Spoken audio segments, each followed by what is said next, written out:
संसारमा दिव्यज्ञान जतिको महान र पवित्र वस्तु अरू केमा नै हुन सक्दैन। अज्ञानबाट लोभ, क्रोध, भय, द्वेष र असङ्ख्य विस्मताहरूको जन्म हुन्छ। त्यसैले फुर्सद हुँदा केही भगवानका गुणानुवाद, चर्चा, शास्त्रका अध्ययन या कथा श्रवण गर्ने बानी बसाल्नु पर्दछ। भक्तको पहिलो कर्तव्य भनेको आफ्नो ध्यान भगवानको चरणमा लगाउनु नै हो। मानिस सद्मार्गमा तब मात्रै प्रगति गर्न सक्छ जब ऊ कठिनबाट सद्मार्गमा लम्किन प्रयास गर्दछ। भगवानको शरणमा मूर्ख, अधम, अज्ञानी, मोहग्रस्त र नास्तिक स्वभावका मानिस कहिले जान नै सक्दैनन्।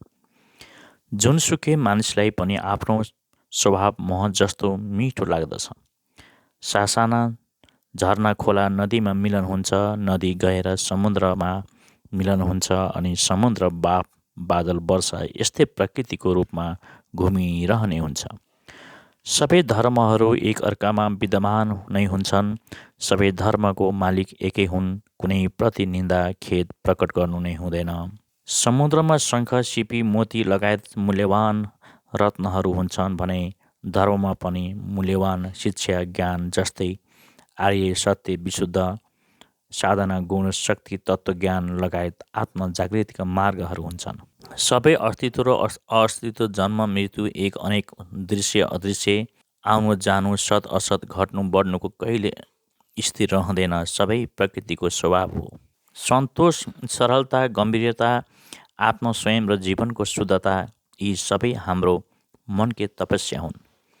हामीले कसैलाई दानको सट्टामा केही पाउन आशा वा कर्मफलको इच्छा राखेर मन नलागी दान दिने गरिन्छ भने त्यसलाई दान मानिँदैन। जो मानिसले बोल्दैन त्यसको पनि धेरै निन्दा गरिन्छ। जो धेरै बोल्छ त्यसलाई पनि दोष लगाइन्छ।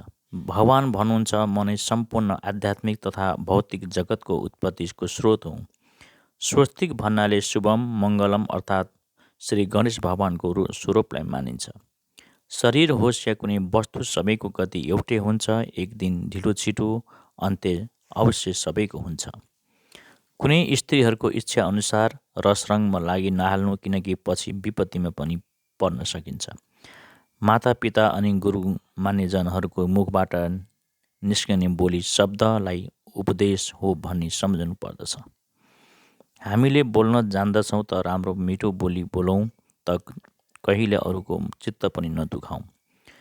जो कुलतको सङ्गतको नजिक पर्छ उसलाई त्यो सङ्गतले कहिले छोड्दैन। पाहुना अतिथि खानको निम्ति आउँदैनन्, केवल माया कुराकानी साटासाट भेटघाट गर्न आउँदछन्।